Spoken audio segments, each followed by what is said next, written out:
હું Patel Suryakant Prahladbhai, Vijaynagar higher secondary school, Nanapura, Ahmedabad, ધોરણ 11-12 કોમર્સમાં અર્થશાસ્ત્ર વિષય ભણાવું છું. વિદ્યાર્થી મિત્રો, અગાઉ આપણે તાસ ચોથામાં ભણી ગયા કે પાસ પાસેનો આલેખ. આજે આપણે એક મુદ્દો આગળ ચાલીશું. તાસનો ક્રમ 5. પાંચમા તાસમાં આજે આપણે આકૃતિના પ્રકારોમાં મુદ્દો આગળનો ચાલીશું. અગાઉ મેં તમને થોડા પ્રશ્નો આપેલા, એના પ્રશ્નોના જવાબ તમે શોધ્યા હશે. આજે આપણે વિભાજિત સ્તંભ આકૃતિ એના વિશે આપણે આજે ચર્ચા કરીશું. તો એમાં વિભાજિત સ્તંભ આકૃતિ ક્યારે દોરવી પડે, એ કઈ માહિતી હોય, કેવા પ્રકારની માહિતી હોય તો આપણે વિભાજિત સ્તંભ આકૃતિ દોરવી પડે, એ માટેની માહિતીનો આપણે થોડો અભ્યાસ કરીશું. કે પુસ્તકમાં પેજ નંબર 6 ઉપર આપણને એ માહિતી છે અને એક ઉદાહરણ પણ છે, ઉદાહરણ. અને એ ઉદાહરણના આધારે આપણે એક આલેખ પણ બનાવેલો પુસ્તકમાં છે, ઉદાહરણ. એનો અભ્યાસ કરીશું. અત્યારે આપણે એના વિશે થોડી ચર્ચા કરીએ કે વિભાજિત સ્તંભાકૃતિ એટલે શું. જ્યારે સ્તંભ આકૃતિના દરેક સ્તંભના મૂલ્યને એકથી વધુ પેટા વિભાગોમાં વહેંચવામાં આવે છે.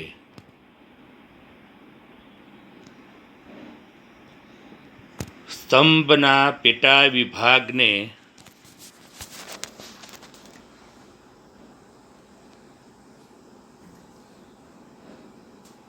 अलग अलग रंगों के डिज़ाइन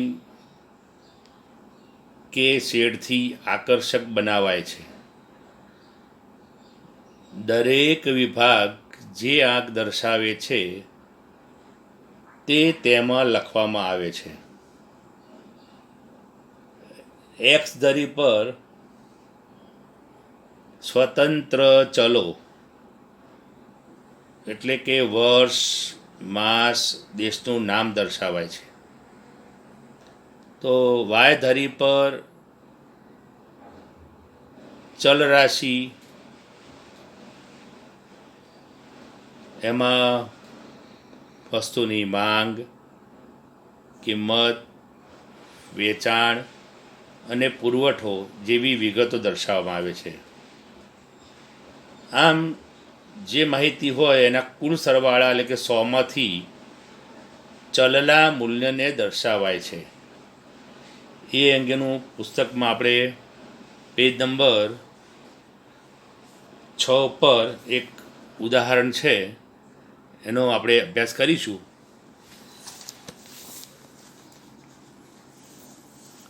એમાં એક માહિતી આપણે આપેલ છે, ગ્રામ્ય અને શહેર. એમાં દર 2 મહિનાના ગાળામાં ગ્રામ્ય અને શહેરી વિસ્તારોમાં ચોકલેટના બોક્સનું વેચાણ કેટલું થયું છે એનો એક ઉદાહરણ છે આપણી પાસે. અને એના આધારે આપણે એક વિભાજિત સ્તંભાકૃતિ બનાવી શકીશું. અને એ આંકડા માહિતી આપણે જોઈએ તો એમાં આપણને જે માહિતી આપી છે એ પ્રમાણે તો સૌ પહેલાં તો ક્ષેત્રો એમાં આપણે બતાવે છે 2, એક ગ્રામ્ય અને એક શહેર. તો ગ્રામ્ય અને શહેર બંને વચ્ચેની કમ્પેર થાય અને એ માહિતી અલગ આપણે બતાવી શકીએ. તો એ માટે આપણે જાન્યુઆરી, ફેબ્રુઆરી 2 માસ માર્ચ એપ્રિલ 2 માસ, મે અને જૂન 2 માસ, જુલાઈ ઓગસ્ટ 2 માસ, સપ્ટેમ્બર ઓક્ટોબર 2 માસ અને નવેમ્બર ડિસેમ્બર 2 માસ.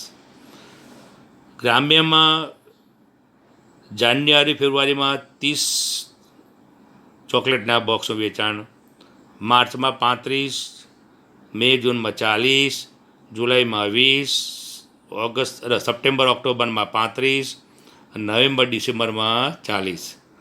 શહેર વિસ્તારમાં જોઈએ તો શહેર વિસ્તારમાં જાન્યુઆરી ફેબ્રુઆરીમાં 40, માર્ચ એપ્રિલમાં 80, મે જૂનમાં 70, જુલાઈ અને ઓગસ્ટમાં 30, સપ્ટેમ્બર ઓક્ટોબરમાં 50 અને નવેમ્બર ડિસેમ્બરમાં 80 ચોકલેટના બોક્સનું વેચાણ થયું છે.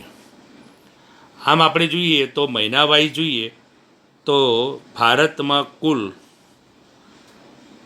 જાન્યુઆરી ફેબ્રુઆરી ગ્રામ્ય અને શહેરનો સરવાળો 70, માર્ચ એપ્રિલનો સરવાળો 115, મે અને જૂન એનો સરવાળો શહેર અને ગ્રામ્યનો જોઈએ તો 110, જુલાઈ ઓગસ્ટમાં 50, સપ્ટેમ્બર ઓક્ટોબરમાં 85 અને નવેમ્બર ડિસેમ્બરમાં 120 ચોકલેટના બોક્સનું વેચાણ થયું છે.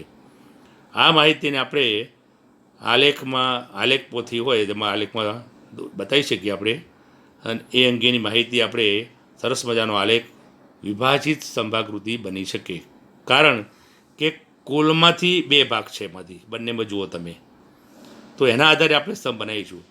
તો સૌથી પહેલાં તો આપણે ગ્રામ્ય વિસ્તાર છે, બરાબર. તો ગ્રામ્ય વિસ્તાર તમારે લેવો હોય તો એ ગ્રામ્ય વિસ્તાર ઉપર આપણે સંકેતમાં બતાવવો પડે, શહેર વિસ્તાર પણ એના કરતાં અલગ બતાવવો પડે. એ પણ આકૃતિ આપણે દોરીશું અને પુસ્તકમાં જે આકૃતિ છે એનો આપણે અભ્યાસ કરતા જઈએ, અને એમાં એક્સ ધરી અને વાય ધરી પર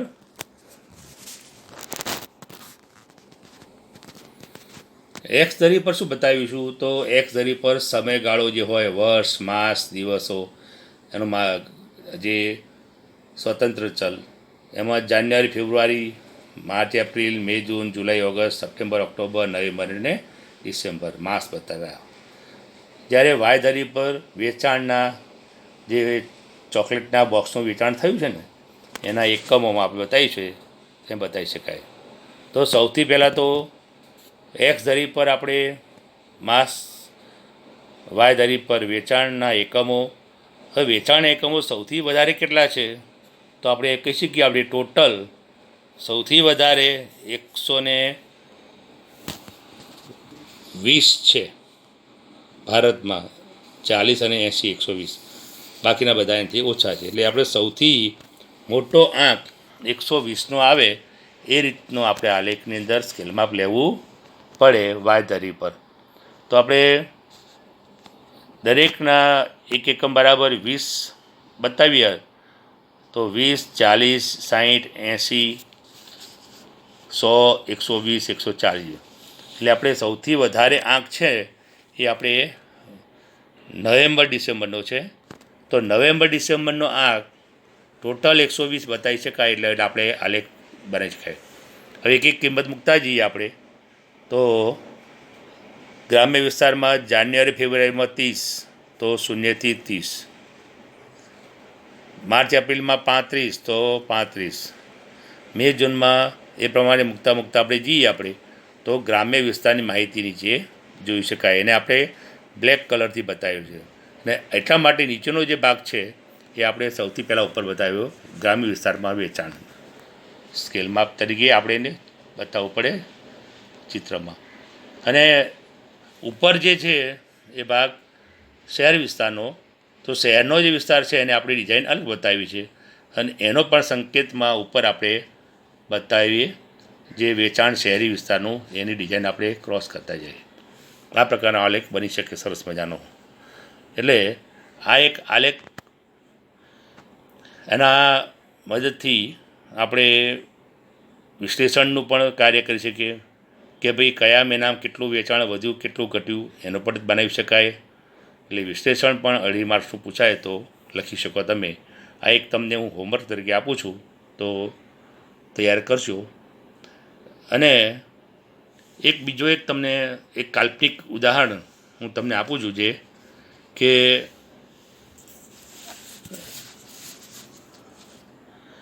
વર્ષ 2019-20માં વીજળીના વપરાશની નીચેની માહિતીને વિભાજિત સમયાકૃતિમાં રજૂ કરી તેનું વિશ્લેષણ કરો. આ તમે ગ્રાફપોથીમાં એક આલેખ તૈયાર કરજો, એક હોમવર્ક તરીકે. વિગત છે એમાં વિભાગમાં જે છે એમાં વિભાગમાં કયા કયા પ્રકારની ખર્ચ કરી આપણે વપરાઈએ, તો ઘર વપરાશ, ખેતી, ઉદ્યોગ, જે ટ્રાન્સપોર્ટથી થાય એનું કામ, એમાં જે વપરાય અને અન્ય, એમ કુલ વીજળીના વપરાશની ટકાવારી ઘર વપરાશમાં 22%, ખેતીમાં 18%, ઉદ્યોગમાં 45%, ટ્રાન્સપોર્ટેશનમાં 2% અને અન્યમાં 13%, એમ કહીને કુલ ટોટલ 100% વીજળીનો વપરાશ બતાવેલો છે. તો આનો પણ એક આલેખ સરસ મજાનો વિભાજિત સમયાકૃતિમાં બનાવી શકીએ, અને બનાવવા પ્રયત્ન કરજો. એક આ હોમવર્ક તરીકે મેં તમને આજે આપ્યું છે, તો મિત્રો ખાસ ગ્રાફપોથીમાં આલેખ બનાવશો. હવે પ્રશ્ન એવો થાય કે સ્તંભાકૃતિ અથવા દોરતી વખતે કઈ બાબતોને ધ્યાનમાં રાખશો, તો એ અંગેનો પેજ નંબર પુસ્તકમાં છે 7, કે સ્તંભાકૃતિ દોરતી વખતે ધ્યાનમાં રાખવાની બાબતો. તો જ્યારે બી તમે સ્તંભાકૃતિ દોરો ત્યારે કઈ બાબતોને ધ્યાનમાં રાખશો તો આલેખ સરસ મજાનો આકૃતિ બનશે. તો એ અંગેના મુદ્દાની આપણે ચર્ચા કરીએ. અને એના મુદ્દાઓ પણ પરીક્ષામાં પ્રશ્ન પૂછાય છે વારંવાર, અને એક વિભાગ સીમાં પ્રશ્ન પૂછાતો હોય છે કે સ્તંભાકૃતિ દોરતી વખતે ધ્યાનમાં રાખવાની બાબતો. એમાં કઈ કઈ બાબત ધ્યાનમાં રાખશો તો એ અંગે આપણે ચર્ચા કરીએ. સ્તંભાકૃતિ દોરતી વખતે નીચેની બાબતોને ધ્યાનમાં રાખવી પડે. દરેક સ્તંભની પહોળાઈ સરખી રાખવી. સ્તંભની પહોળાઈ કોઈ મૂલ્ય દર્શાવતી નથી. દરેક સ્તંભની લંબાઈ કે ઊંચાઈ તે સ્તંભના ચલના મૂલ્યને અનુરૂપ હોવી જોઈએ. દરેક સ્તંભની વચ્ચેનો ગાળો એટલે કે અંતર સરખું રાખવું. ઉદ્ગમ બિંદુ અને પ્રથમ સ્તંભ જેટલું દરેક સ્તંભમાં એક સરખું અંતર રાખવું. એક્સ ધરી પર સ્તંભ દોરવામાં આવે છે. આધુનિક યુગમાં વાય ધરી પર આડા સ્તંભ પર પણ દર્શાવવાની પદ્ધતિ પ્રચલિત છે. દરેક ઊભો સ્તંભ માહિતીના ક્રમમાં જ દોરવામાં આવે છે. જો આટલી ઉપરની બાબત આપણે ધ્યાનમાં રાખીએ તો હું માનું છું ત્યાં સુધી આલેખ સરસ મજાનો આપણે બનાવી શકીએ. અને આ પ્રશ્ન પરીક્ષામાં વિભાગ સીમાં પૂછાય છે, એટલે એના મુદ્દાઓ ધ્યાનમાં રાખશો. ત્યાર પછી આપણે આકૃતિનો પ્રકાર જોઈએ આગળ. તો વૃત્તાંશ આકૃતિ. વૃત્તાંશ આકૃતિ એટલે શું? વૃત્તાંશ આકૃતિ દોરતી વખતે કઈ બાબત ધ્યાનમાં રાખવાની? વૃત્તાંશ આકૃતિમાં કઈ બાબતોને ગણતરી ધ્યાનમાં રાખવાની? તો વૃત્તાંશ આકૃતિ આપણે સરસ મજા દોરી શકીએ, અને એ અંગેની આપણે ચર્ચા કરીએ.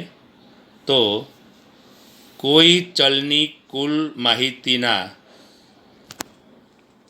પેટા વિભાગોને વર્તુળના અંશના પ્રમાણમાં દર્શાવવામાં આવે ત્યારે તેવી આકૃતિ વૃત્તાંશ આકૃતિ મળે છે. વર્તુળનું ક્ષેત્રફળ 360 થતું હોવાથી ચલના કુલ મૂલ્ય બરાબર 360 લઈ માહિતીના પ્રમાણના આધારે વૃત્તાંશ પાડીને પેટા મૂલ્યો દર્શાવવામાં આવે છે. વૃત્તાંશ એટલે શું?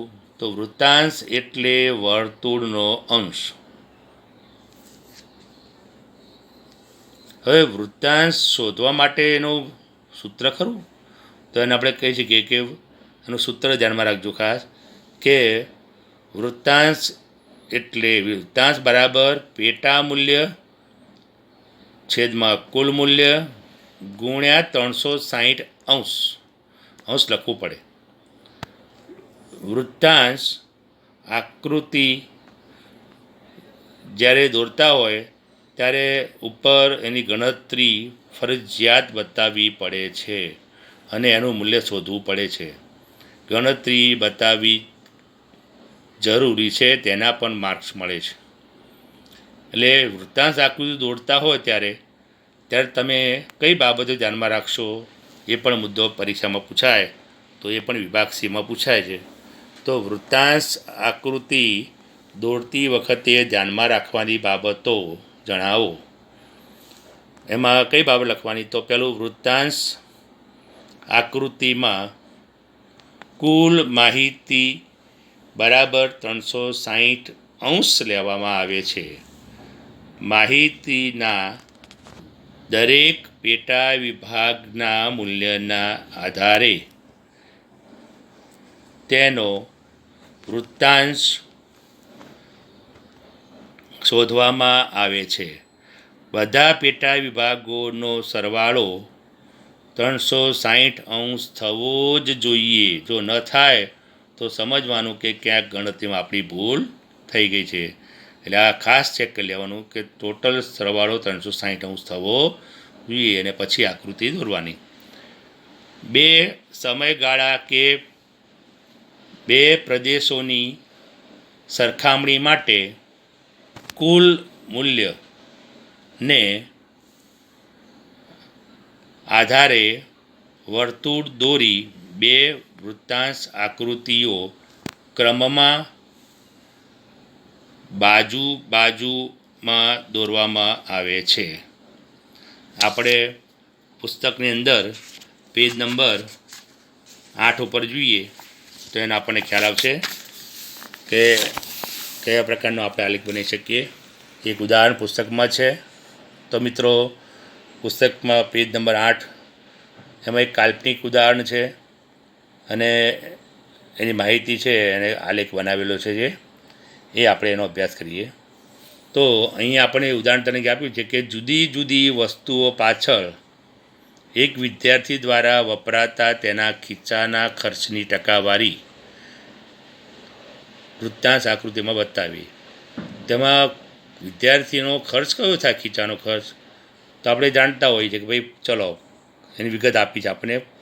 ચોપડીઓ, સ્ટેશનરી, ફોન, કોમ્પ્યુટર વગેરે એની પાછળનો ખર્ચ, નાસ્તો કરે એનો ખર્ચ, કપડાનો ખર્ચ. આમ આપણને જે માહિતી ટકાવારી પણ આપેલી છે કે ટકાવારી ખર્ચ, તો ચોપડીઓ પાછળ ખર્ચ 20%, સ્ટેશનરીમાં 5%, એમ જોઈએ આપણે. તો લગભગ એ માહિતીના આધારે કહીએ કે ભાઈ ફોન કોમ્પ્યુટરમાં 30, નાસ્તો 30, કપડાં 15, એમ ટોટલ 100% થઈ ગયા. 100%ના પ્રમાણ મૂલ્યમાં આપણે 100માંથી 100માંથી 20, 100માંથી 5, 100માંથી 30, 100માંથી 30 અને 100માંથી 15 આ પ્રકારની માહિતીને આપણે 360 અંશના પ્રમાણમાં ગણતરી કરવી પડે. એટલે 20 ગુણ્યા 360 ભાગ્યા 100 બરાબર 72 અંશ. 5 ગુણ્યા 360 ભાગ્યા 100 બરાબર 18 અંશ. 30 ગુણ્યા 360 ભાગ્યા 100 બરાબર 108 અંશ. 30 ગુણ્યા 360 ભાગ્યા 100 બરાબર 108 અંશ. 15 ગુણ્યા 360 ભાગ્યા 100 બરાબર 54 અંશ. હવે તમે જુઓ